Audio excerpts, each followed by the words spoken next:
The true sweetheart. There was once a time, a girl who was young and beautiful, but she had lost her mother when she was quite a child, and her stepmother did all she could to make the girl's life wretched. Whenever this woman gave her anything to do, she worked at it indefatigably and did everything that lay in her power. Still, she could not touch the heart of the wicked woman by that. She was never satisfied. It was never enough. The harder the girl worked, the more work was put upon her. And all that the woman thought of was how to weigh her down with still heavier burdens and make her life still more miserable.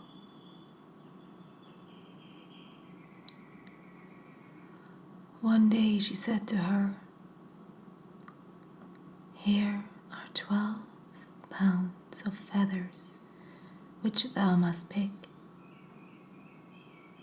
and if they are not done this evening, thou mayst expect a good beating. Dost thou imagine thou art to idle away the whole day?" The poor girl sat down to the work, but tears ran down her cheeks as she did so, for she saw plainly enough that it was quite impossible to finish the work in one day. Whenever she had a little heap of feathers lying before her, and she sighed or smote her hands together in her anguish, they flew away, and she had to pick them out again and begin her work anew.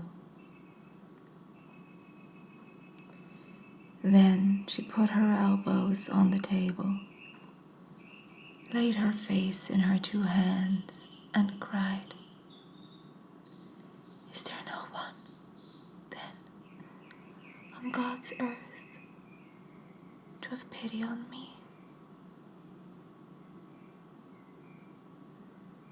Then she heard a low voice which said, "Be comforted, my child. I have come to help thee." The maiden looked up, and an old woman was by her side. She took the girl kindly by the hand and said, "Only tell me what is troubling thee." As she spoke so kindly, the girl told her of her miserable life and how one burden after another was laid upon her, and she never could get to the end of the work which was given to her.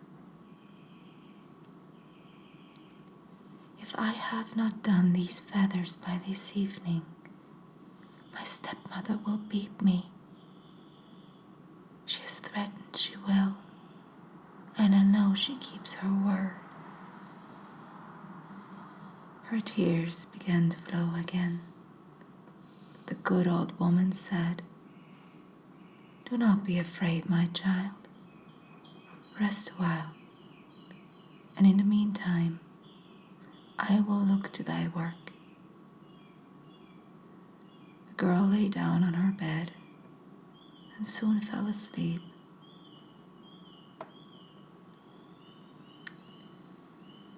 The old woman seated herself at the table with the feathers, and how they did fly off the squills. which she scarcely touched with her withered hands. The 12 pounds were soon finished, and when the girl awoke, great snow-white heaps were lying, piled up, and everything in the room was neatly cleared away. But the old woman had vanished.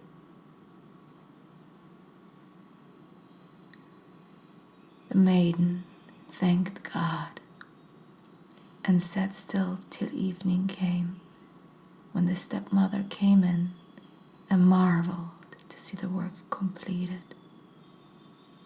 "Just look, you awkward creature," she said.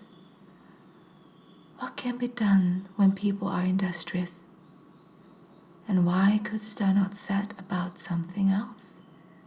There thou sittest with thy hands crossed." When she went out, she said, "The creature is worth more than her salt. I must give her some work that is still harder." Next morning, she called the girl and said, "There is a spoon for thee. With that thou must empty out for me the great pond which is beside the garden. And if it is not done by night, thou knowest what will happen." The girl took the spoon and saw that it was full of holes. But even if it had not been, she never could have emptied that pond with it. She set to work at once, knelt down by the water, into which her tears were falling, and began to empty it. But the cold old woman appeared again, and when she learned the cause of her grief, she said, "Be of good cheer, my child. Go into the thicket and lie down and sleep. I will soon do thy work." As soon as the old woman was alone, she barely touched the pond, and the vapor rose up on high from the water and mingled itself with the clouds. Gradually the pond was emptied, and when the maiden awoke before sunset and came thither, she saw nothing but the fishes which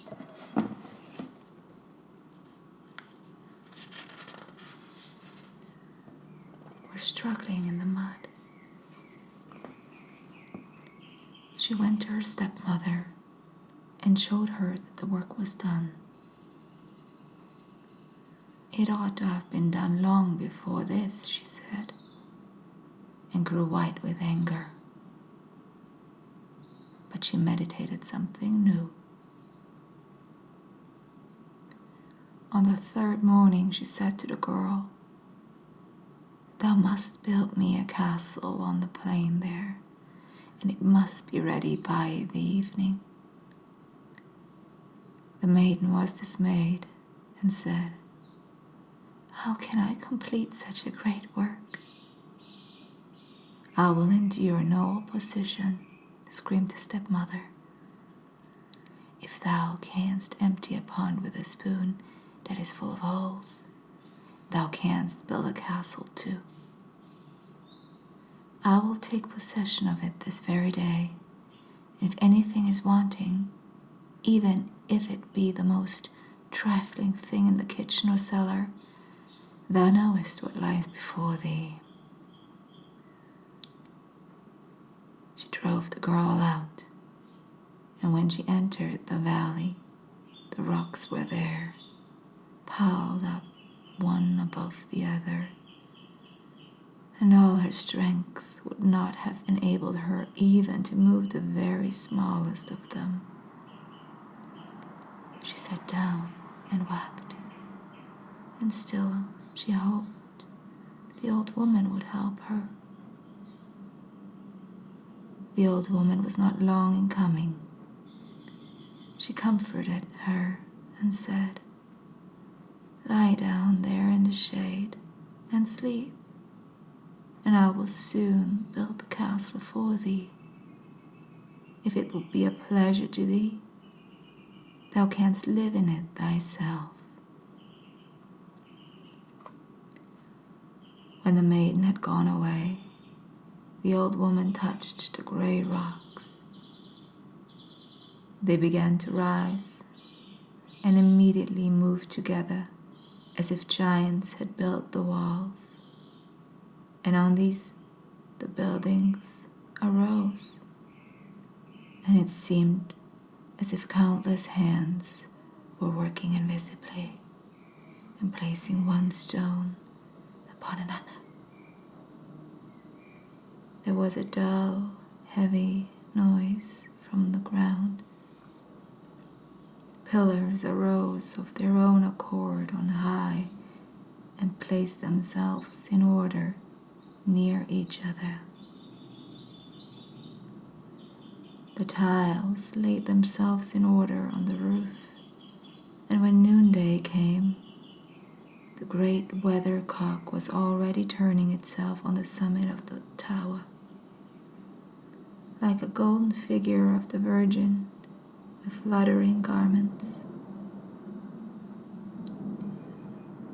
The inside of the castle was being finished while evening was drawing near. How the old woman managed it, I know not, but the walls of the rooms were hung with silk and velvet. Embroidered chairs were there, and richly ornamented armchairs by marble tables. Crystal chandeliers hung down from the ceilings and mirrored themselves in the smooth pavement. Green parrots were there in gilt cages, and so were strange birds which sang most beautifully. And there was on all sides, as much magnificence as if a king were going to live there. The sun was just setting when the girl awoke, and the brightness of 1,000 lights flashed in her face. She hurried to the castle and entered by the open door. The steps were spread with red cloth, and the golden balustrade beset with flowering trees. When she saw the splendor of the apartment, she stood as if turned to stone. Who knows how long she might have stood there if she had not remembered the stepmother. Alas, she said to herself, if she could but be satisfied at last, and would not give up making my life a misery to me. If she could just give up making my life a misery to me. The girl went and told her that the castle was ready. "I will move into it at once," said she, and rose from her seat. When they entered the castle, she was forced to hold her hand before her eyes. The brilliancy of everything was so dazzling. "Thou seest," said she to the girl, "how easy it has been for thee to do this. I ought to have given thee something harder." She went through all the rooms and examined every corner to see if anything was wanting or defective, but she could discover nothing. "Now we will go down below," said she, looking at the girl with malicious eyes. "The kitchen and the cellar still have to be examined, and if thou hast forgotten anything, thou shalt not escape my punishment." But the fire was burning on the hearth, and the meat was cooking in the pans. The tongs and shovel were leaning against a wall, and the shining brazen utensils, all arranged in sight. Nothing was wanting, not even a coal box and water pail. "Which is the way to the cellar?" she cried. "If that is not abundantly filled, it shall go ill with thee." She herself raised up the trap door and descended, but she had hardly made 2 steps before the heavy trap door, which was only laid back, fell down. The girl heard a scream, lifted up the door very quickly to go to her aid, but she had fallen down, and the girl found her lying lifeless at the bottom. And now the magnificent castle belonged to the girl alone. She at first did not know how to reconcile herself to her good fortune.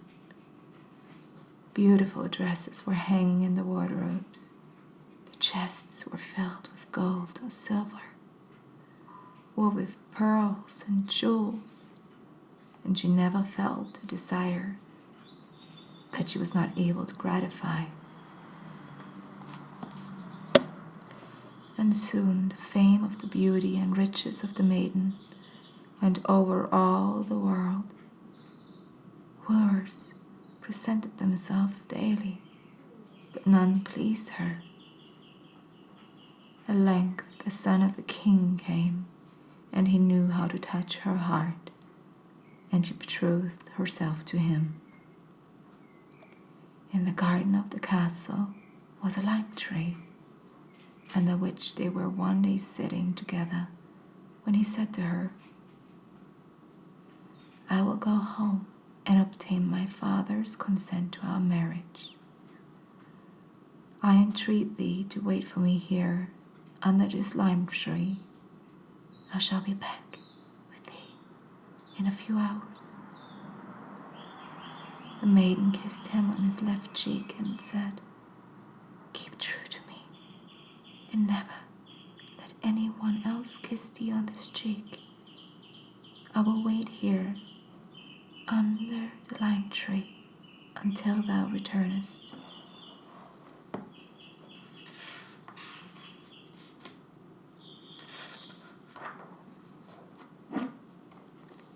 The maid stayed beneath the lime tree until sunset, but he did not return. She sat 3 days from morning till evening, waiting for him, but in vain. As he still was not there by the 4th day, she said, "Some accident has assuredly befallen him. I will go out and seek him, and will not come back until I have found him." She packed up 3 of her most beautiful dresses, one embroidered with bright stars, the second with silver moons, the third with golden suns, tied up a handful of jewels in her handkerchief, and set out. She inquired everywhere for her betrothed, but no one had seen him. No one knew anything about him. Far and wide she did wander through the world, but she found him not. At last she hired herself to a farmer as a cowherd and buried her dresses and jewels beneath a stone. And now she lived as a herdswoman, guarded her herd, and was very sad and full of longing for her beloved one. She had a little calf which she taught to know her and fed it out of her own hand. And when she said, little calf, kneel by my side, and do not forget thy shepherd maid, as the prince forgot his betrothed bride, who waited for him neath the lime tree's shade." The little calf knelt down, and she stroked it. And when she had lived for a couple of years alone and full of grief, a report was spread over all the land that the king's daughter was about to celebrate her marriage.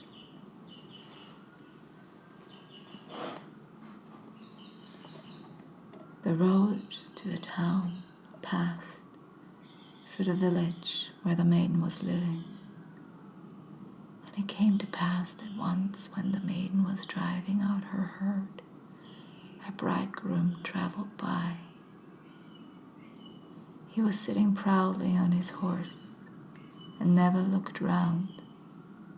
But when she saw him, she recognized her beloved, and it was just as if a sharp knife had pierced her heart.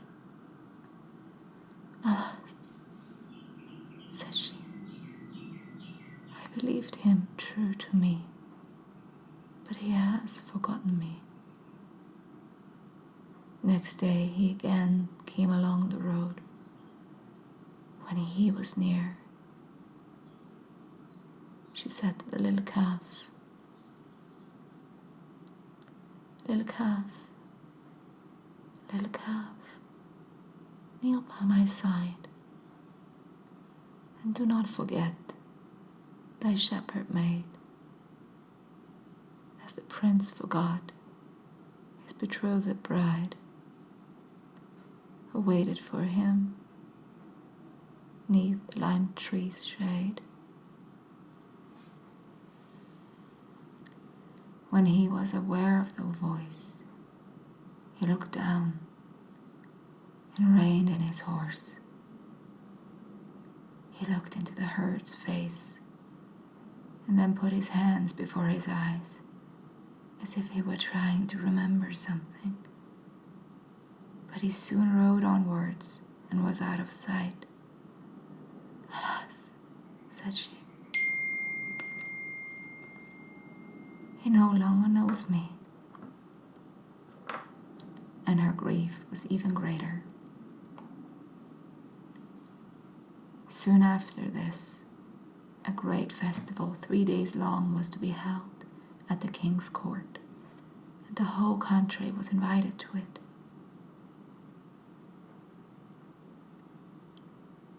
"Now will I try my last chance," thought the maiden. And when evening came, she went to the stone under which she had buried her treasures. She took out the dress with the golden suns, put it on, and adorned herself with the jewels. She let down her hair, which she had concealed under a handkerchief, and it fell down in long curls about her. And thus she went into the town, and in the darkness was observed by no one. When she entered the brightly lit hall, everyone started back in amazement, but no one knew who she was. The king's son went to meet her, but he did not recognize her. He led her out to dance, and was so enchanted with her beauty that he thought no more of the other bride. When the feast was over, she vanished in the crowd and hastened before daybreak to the village, where she once more put on her herd's dress.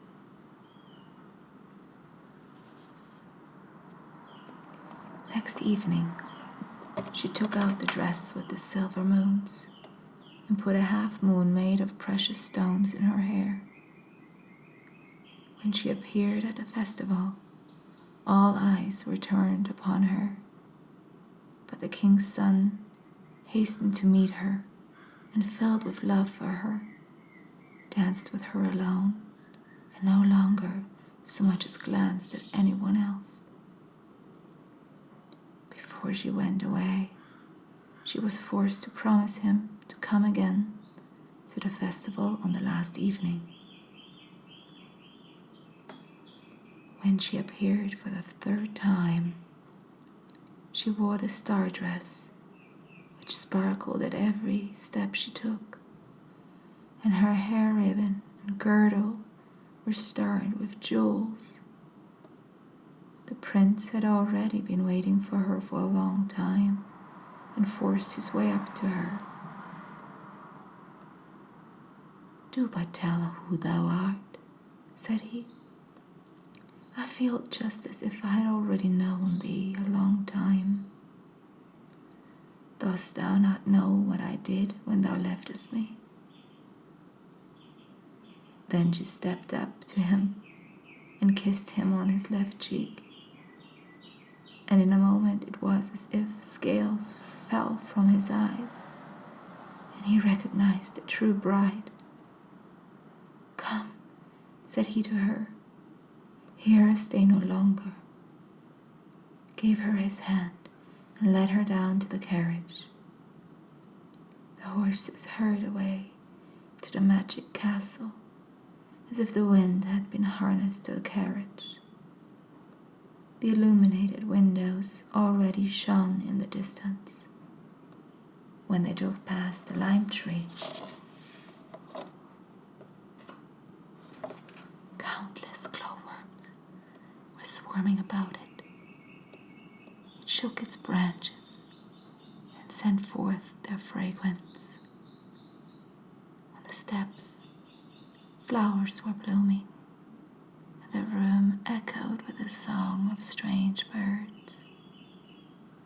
But in a hall, the entire court was assembled, and the priest was waiting to marry the bridegroom to the true bride.